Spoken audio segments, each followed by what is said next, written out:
8:30 de esta mañana fueron convocados a una reunión a puerta cerrada en la Vicepresidencia de la República los representantes de las diferentes bancadas de la Asamblea Nacional para buscar junto al vicepresidente Otto Sonnenholzner alternativas a la situación económica del país tras el desplome del precio del petróleo, la negativa del Fondo Monetario Internacional a desembolsar el préstamo previsto y la escalada del riesgo país.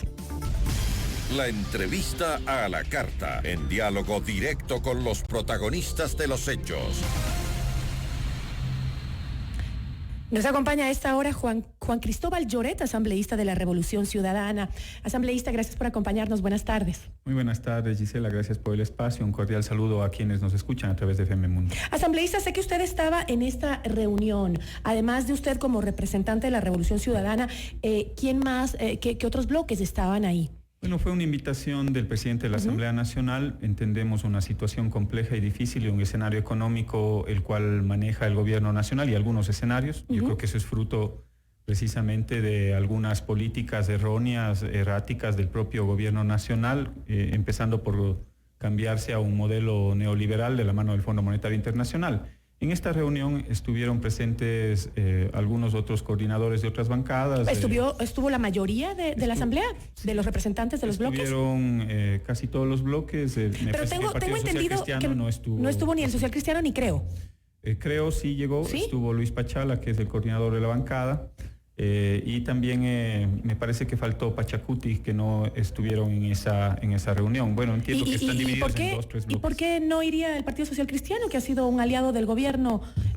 Bueno, entiendo que no se encontraba en la ciudad, eso dijo el presidente de la Asamblea, que en un momento tan crítico. Es bastante complejo. Nosotros estamos pendientes de la situación. O ahora ustedes van a tomar esa postura de aliados del gobierno cuando eran opositores, nada, Gisela, ¿no? Por el contrario, el objetivo de nuestra presencia el día de hoy en la mañana principalmente era para poder acceder a información. Esa información ha sido esquiva con respecto al manejo económico en el Ecuador. Es más, aquí tengo yo por lo menos 5 pedidos de información con insistencias al propio Richard Martínez, que le transmití al vicepresidente de la República, en la cual requerimos información sobre todo de la evaluación del Fondo Monetario Internacional y del propio instrumento firmado por el gobierno nacional, que no pasó por la Asamblea Nacional. Esa fue nuestra principal preocupación hoy en la reunión, porque no tenemos información. Pero y la segunda, para decirle con claridad al vicepresidente de la República que nosotros no estamos dispuestos a que el costo de esta factura y de las políticas erróneas del gobierno nacional lo paguen los más pobres.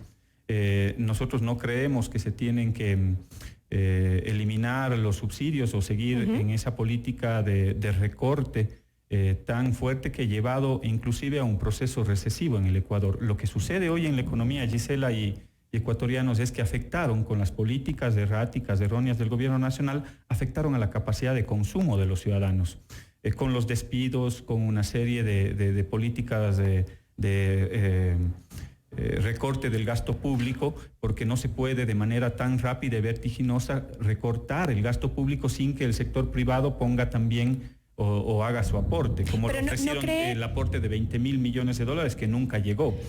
Entonces, ¿no cree que también esta situación que estamos viviendo, además de las decisiones que ha tomado el gobierno, es también responsabilidad del anterior gobierno cuando, como decía el analista económico que tuvimos hace un momento acá como invitado, decía que no se ahorró, que se utilizó el fondo de ahorro que se tenía justamente para las emergencias y hoy ya no lo tenemos?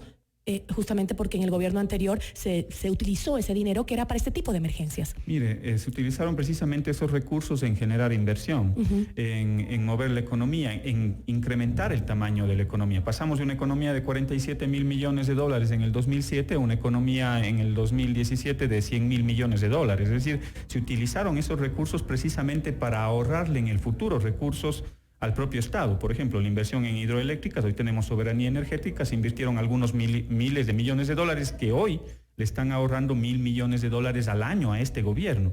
Es decir, son inversiones inteligentes que nos permiten ahorrar recursos precisamente en los años difíciles.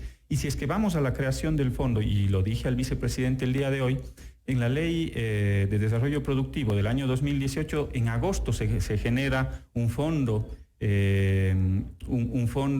proveniente de los recursos excedentes del petróleo con respecto a los valores presupuestados.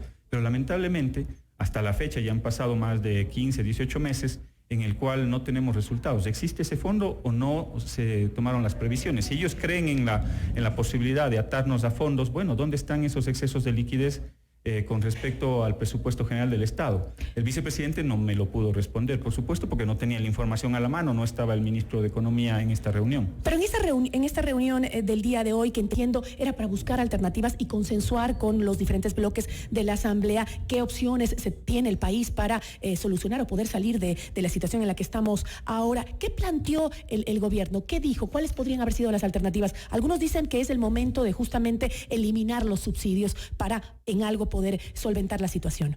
Quizás ahí no coincidimos precisamente. ¿Pero se planteó esa posibilidad? No necesariamente de parte del gobierno, ellos tenían otro escenario que ya lo voy a comentar, pero sí de algunos otros sectores políticos. Y quizás eso no lo compartimos porque para hacer un retiro de los subsidios, sobre todo relacionados con tema diésel y con tema gas de uso doméstico, hay que tener ciertas acciones previas. Por ejemplo, en el caso de gas de uso doméstico había que motivar, incentivar el cambio de los hábitos de consumo, no al gas de uso doméstico que es subvencionado y aparte genera un riesgo, un potencial riesgo, y sí en el caso de energías limpias o energías renovables a través de las centrales hidroeléctricas y a través de las cocinas de inducción. Entonces no se planteó los subsidios. Se tienen que tener políticas inteligentes, no se puede cortar de golpe los subsidios. Eso lo planteamos y nosotros no partimos de la posibilidad de que se pueda hacer un ajuste a través de subsidios. Pero no estaba dentro de las alternativas que planteó en esta reunión el gobierno. Básicamente ellos tienen un análisis de algunas opciones, de algunas alternativas. ¿El aumento del IVA tal vez? Ellos sostienen que se tiene que recortar alrededor de 1.400 millones de dólares en gasto público. Eso significa afectar a bienes y servicios y también seguramente a sueldos y salarios. Pero ¿no está usted de acuerdo en que hay que acortar el tamaño del Estado, que es demasiado gasto el que tienen y que justamente lo que decía también, repito las palabras del anterior invitado, experto en temas económicos, que decía justamente que, claro, es que no hay que recortar entre aquellos que ganan poco, sino aquellos funcionarios públicos que ganan sueldos muy altos. Ahí es donde hay que recortar. También en el tema del uso de autos, por ejemplo, decía que se usa auto en exceso cuando en otros países más desarrollados ni siquiera el presidente tiene auto y aquí todos tienen auto, los funcionarios.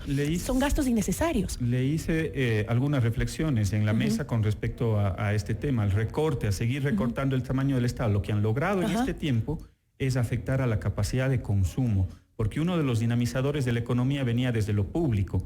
Cuando se recorta la inversión desde lo público, pasamos de 5.000, 6.000, 7.000 millones de dólares en las mejores épocas de la Revolución Ciudadana, a la práctica menos de 1.000 millones de dólares. No se puede ser tan drástico en ese recorte si es que no hay un componente desde el sector privado que pueda asumir esa generación. Como no ha existido, el seguir por la línea del recorte de gasto público lo único que va a hacer es afectar a la capacidad de consumo. Y solo termino con una reflexión. Cuando se afecta la capacidad de consumo, la gente deja de demandar productos. Eso afecta a la producción porque se produce menos y por lo tanto afecta a las importaciones y afecta a todo el sistema y el proceso productivo. Entonces mi reflexión está atada en ese comentario que también lo hacía el vicepresidente, en el sentido de poder tener un tamaño óptimo de Estado, y para eso necesitamos ver cuál es la composición del empleo en el Ecuador, Gisela, y eso hay que darle con claridad al pueblo ecuatoriano.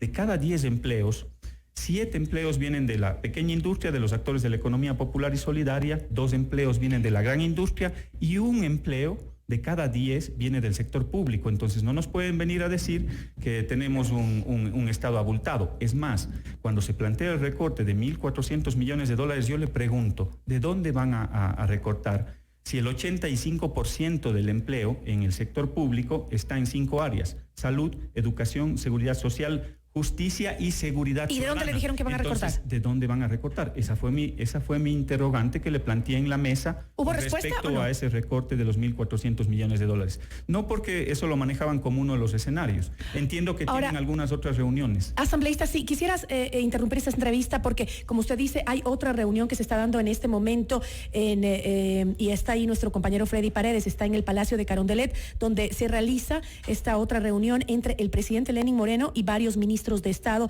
y miembros de organizaciones civiles para justamente lo mismo, buscar alternativas respecto a la situación del país luego de este anuncio de la caída del petróleo y algunas otras afectaciones por el coronavirus.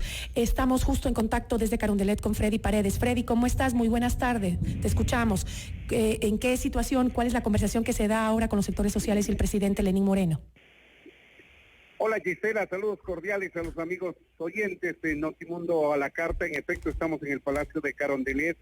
Acá fueron invitados representantes de sectores sociales, gremiales, campesinos, sectores de la producción, transportistas y otras organizaciones para sociabilizar el impacto de la crisis económica que tiene el país a propósito de los efectos económicos precisamente del coronavirus, como la caída del precio del petróleo, que fue consecuencia o una de las consecuencias de esta, y la pérdida de confianza de los mercados internacionales en los bonos del Estado ecuatoriano. El presidente de la República arrancó y presidió esta reunión con estos sectores, algo más de 40 o 50 personas reunidas en el salón de banquetes, junto al ministro de Economía, Richard Martínez, la ministra de Gobierno, María Paula Romo, y el ministro de Energía, el flamante ministro René Ortiz. Ellos explicaron detenidamente el impacto de la crisis económica y buscan justificar la necesidad de adoptar medidas económicas urgentes en el país. Allí se han producido un intercambio de criterios, de opciones, de alternativas, desde los sectores sociales, campesinos, gremiales, hacia los ministros de Estado, y se espera que en las próximas horas, Gisela y amigos oyentes, el gobierno anuncie, bien sea esta tarde en el Palacio de Carondelet a través de los periodistas que cubrimos esta fuente, o a través de una cadena nacional de radio y televisión en horas de la noche. Esto todavía no lo han decidido. Esta reunión está a punto de concluir. Han salido ya de ella algunos representantes, como por ejemplo Pablo Zambrano de la Cámara de Industrias y Producción, a justificar la necesidad urgente de la toma de medidas, y Edgar Zarango también de la Unión General de Trabajadores del Ecuador, que aun cuando él no ha apoyado esta decisión que va a tomar el gobierno, ha dicho que la crisis económica que enfrenta el país es bastante fuerte y de alguna manera algo hay que hacer. Estamos a la espera de la salida de otros representantes para receptar sus reacciones. Freddy, la reunión, como dices, continúa. Tú has dicho que se ha tratado de socializar con esos sectores sociales justamente las medidas económicas urgentes que se deberían adoptar luego del desplome del precio del petróleo y algunas otras circunstancias que tú ya mencionaste. ¿Se ha dicho cuáles serían esas medidas? ¿Se ha dado alguna luz de cuáles serían? Porque se discuten varias cosas. Se habla del tema de los subsidios, de volver a retomar la eliminación de los subsidios, se habla de la subida del IVA, se hablan de algunos temas, pero nada en concreto. ¿Se ha dicho algo de por dónde podrían ir esas medidas urgentes?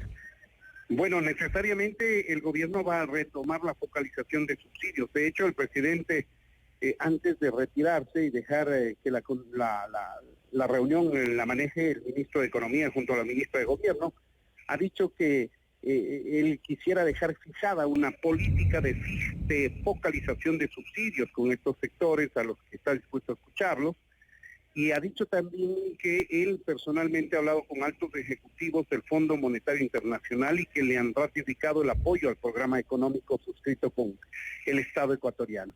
Más allá de eso, no sabemos, no obstante, las decisiones que se tomarán serán sin lugar a dudas relacionadas al recorte de gastos, porque el país tiene menos ingresos, eso es apenas obvio. Se va a plantear un recorte de gastos sin lugar a dudas por parte del gobierno, y ese recorte de gastos seguramente va a repercutir en el gobierno central, en los gobiernos autónomos descentralizados, universidades, ministerios, etcétera, que deberán seguramente bajar sus presupuestos, y probablemente se anuncie ya una política de focalización de subsidios a los combustibles, tomando en cuenta además que por el precio bajo del barril de petróleo, el resultado de es decir, las gasolinas, también están en un precio reducido. Podría producirse una fórmula en ese sentido, y algunas otras medidas que no vienen al caso especular, porque aún no las conocemos. Muchísimas gracias, Freddy. Nosotros seguiremos atentos a la información que se desprenda justamente de esta cita en Carondelet para ver qué medidas se tomen. En cualquier momento nos volvemos a enlazar contigo. Muchísimas gracias. Claro que sí. Un abrazo a todos sus amigos oyentes. Gracias Freddy por la información. Nosotros seguimos desde estudios ya con pocos minutos para despedirnos con el asambleísta Luis Cristóbal Lloret, con quien conversábamos justamente de estos temas al respecto de la reunión que usted también tuvo con el vicepresidente Otto Sonnenholzner, en donde también se intentaba pues lo mismo, socializar un poco las medidas que se podrían adoptar en este momento en donde se habla de una grave situación económica. Freddy Paredes nos dice lo que conversábamos un poco, ¿no? El tema de la focalización de los subsidios, el Fondo Monetario que mantendría el apoyo al Estado, lo que me parece un poco extraño, porque si dice no te voy a desembolsar la plata, pues, o sea, ¿qué sentido tiene que me apoyes? Precisamente uno de los problemas que tiene este gobierno nacional está relacionado con su credibilidad. 9 de cada 10 ecuatorianos no le creen al gobierno nacional y eso se siente también en el ambiente, sobre todo con respecto a los multilaterales. Es más, de la información que algo se nos adelantó, parte por lo cual no se le entrega el desembolso del Fondo Monetario Internacional tiene que ver con alguna información desde el año 2003 que no ha sido actualizada por el Banco Central y que le hizo parar ese desembolso. Eso lo dijo el vicepresidente, pero ahí concuerdo en el sentido de que no existe toda la información, existe opacidad por parte del gobierno nacional, pero yo creo que las variables de ajuste y el objetivo de que nosotros hayamos asistido en esta reunión es primero para decirle que la variable de ajuste no pueden esa factura ser asumida por las grandes mayorías del pueblo ecuatoriano, por la clase media o por los pobres de la patria. Y por el contrario, nosotros planteamos algunas opciones que les detallamos al vicepresidente de la República y a los diferentes colegas de las diferentes bancadas, por ejemplo. Y la idea es poder trabajar en 3 ámbitos: el sector fiscal, el sector externo y el sector real de la economía. En el sector fiscal, por ejemplo, nosotros lo que le planteamos es la posibilidad de abrir nuevamente las puertas que fueron satanizadas por parte del propio gobierno. Se priorizó el aspecto político para desnostar a la Revolución Ciudadana con respecto al manejo de la deuda con China, por ejemplo. Cuando automáticamente ellos mismos se cerraron esas puertas, hay que volverlas a abrir para reperfilar la deuda. Sé que hay el 14% de la deuda del Ecuador está con China. Yo creo que se puede llegar a un acercamiento con el gobierno chino para que esas amortizaciones que le correspondían a este año puedan diferirse para los próximos años. Me parece que hay la apertura por ese sector, pero ojo, ahí fue un error del propio gobierno nacional. Los primeros meses se dedicaron a desnostar el endeudamiento chino. El segundo, en el ámbito fiscal, es focalizar una política progresiva de impuestos, es decir, a los sectores más pudientes de la población. Alrededor de 300 ecuatorianos tienen alrededor de 30.000 millones de dólares.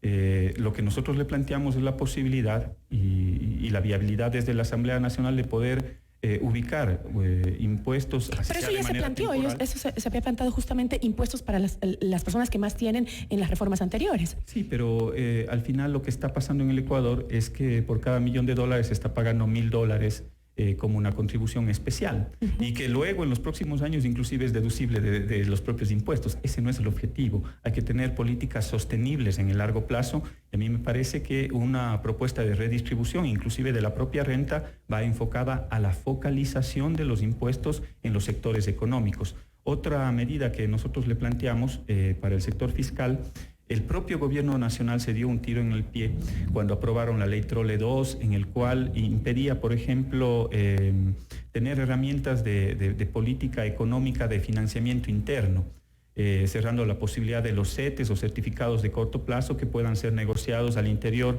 del país, a través de los diferentes instrumentos financieros, a través del Banco del BID o de la banca pública. Hay que nuevamente volver a aperturar. Cerramos la posibilidad o estamos cerrados en el sector externo con crédito por el riesgo país de emitir o deuda estaría sobre el 20%. Esos fueron los planteamientos de su bancada ahora en esta reunión. Son algunos, Giselle, ese es en el ámbito fiscal. En el sector externo de la economía, nosotros necesitamos precautelar la industria nacional y lamentablemente lo que se ha dado por parte del gobierno, y ese es parte de los errores, es que se ha enfocado en liberalizar la economía, la movilidad de las mercancías y del dinero también. Por lo tanto, hay que preservar los dólares que existen en el Ecuador y hay que mirar cómo... Hay muchas alternativas, entre ellas algunas que usted plantea, también las han planteado algunos expertos en economía, como el hecho de ir a decirle a nuestros acreedores que no podemos pagar y renegociar y ver qué se puede hacer en ese ámbito, por ejemplo.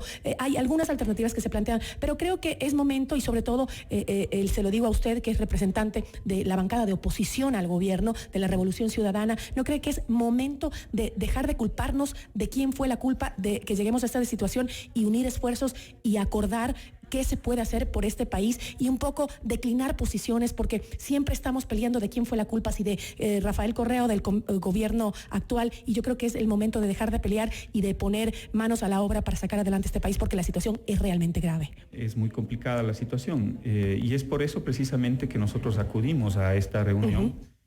Porque la situación es bastante compleja, pero sí le estamos dando opciones. No es una oposición ciega, digámoslo, en el sentido de podernos oponer a todo. Le estamos dando planteamientos y salidas. Y no se puede venir a decir acá, luego de 3 años de gobierno en el cual se dio un viraje completo al modelo económico que teníamos, a venir a culpar al gobierno anterior. Yo creo que eso ya no se puede conducir el barco mirando al espejo retrovisor. Hay que conducir el barco mirando hacia adelante. De ningún lado, ni tampoco ponernos, ya seamos, es un momento de unirnos y de buscar soluciones. Eso, Gisela, acudimos a una reunión convocada por el presidente de la Asamblea Nacional para plantear. Y eso ya es un buen paso. La factura no puede ser asumida por las grandes mayorías y le estamos dando opciones. Nos hace falta también revisar el sector real de la economía. ¿Cómo logramos que aquellos sectores productivos vuelvan a tener confianza en Asambleísta, el país y se me acaba el tiempo. Y generar condiciones de reactivación económica? Yo creo que hay que buscar unos incentivos focalizados a esos sectores que nos permitan contribuir de manera asertiva al desarrollo económico del país. Esa es la propuesta de la Revolución Ciudadana, propuesta desde distintos ámbitos, fiscal, tributario. Y qué bueno que haya la apertura desde los diferentes sectores, desde las diferentes bancadas, a sentarse a dialogar, a conversar, porque este es el momento en que necesitamos unidad en el país. Muchísimas gracias, agradecemos a Juan Cristóbal Lloret, asambleísta de la Revolución Ciudadana, por habernos acompañado el día de hoy. Muchísimas gracias. Muchas gracias.